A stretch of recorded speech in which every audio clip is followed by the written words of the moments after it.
We are also getting word that the leader of opposition, that is Ssenyonyi, is addressing the country on some of the critical aspects taking center stage in the country. Listen in. Parliament is becoming a lot more prevalent nowadays, and this bias can be seen in the modus operandi. A couple of times colleagues will have bills that they will want to push through, and they will be suffocated.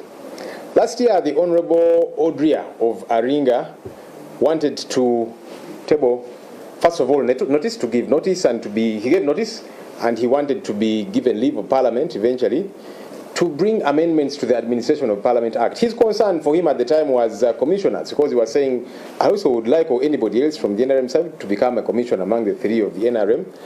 But he was frustrated. He was never put on the order paper to be granted leave, and so on. Honorable Oguzuli,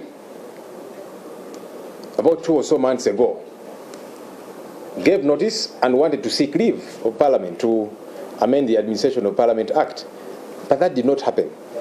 Our colleague, the Honorable Lumu, from nowhere, of course it is, right? He's entitled to do that, but the fact that everything of his happened very quickly, that when he gave notice, very quickly he was put on the order paper, he was granted leave, now the bill has been read for the first time.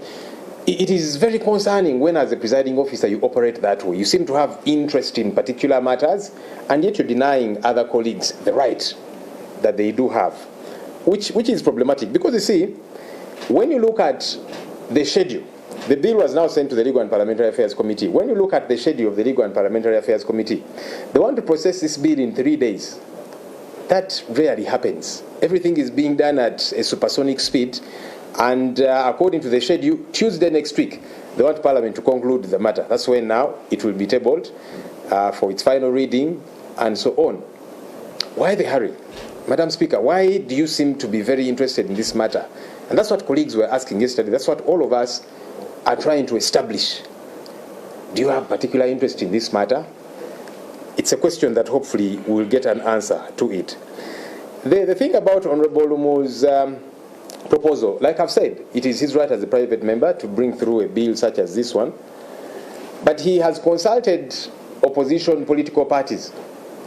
But each one of them he has gone to has told him, no, this is a bad idea, including the party from which he comes.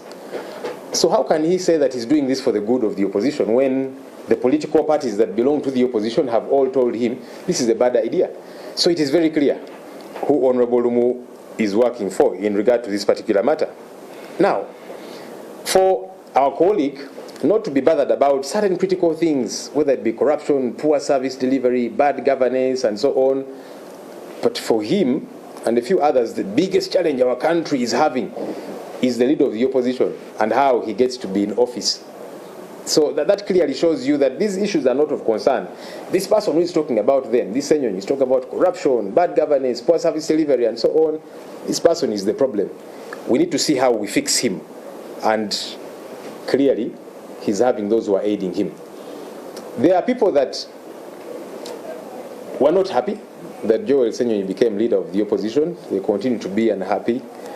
And that's not expected. Maybe they thought it would have been there. Maybe it should have remained for a bit longer and that kind of thing. I feel sorry for them. I hope they will not fall sick, because really leadership comes from God.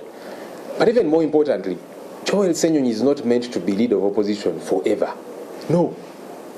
I'm here in this office. I was not the first in this office, and I'm not going to be the last in this office.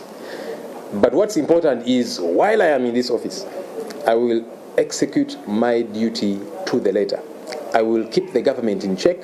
I'll not keep quiet about corruption in government, corruption in this building, Parliament, issues of poor service delivery. I will not keep quiet. Now, I know that those things are annoying people, and that's why they are moving very quickly to deal with Ssenyonyi. And we hear, by the way, which is even problematic against the law, that after they have passed this bill, they want it to take effect immediately. Ssenyonyi vacate office, so that now we get to hold elections and that kind of thing, which is against the principles of law, because the law does not operate retrospectively. But that is the scheme, the clandestine scheme that some of these our colleagues do have. Nonetheless, like I've said, while I am in this office, I'll not shy away from executing my duty, because that's why I'm here anyway. Thank you.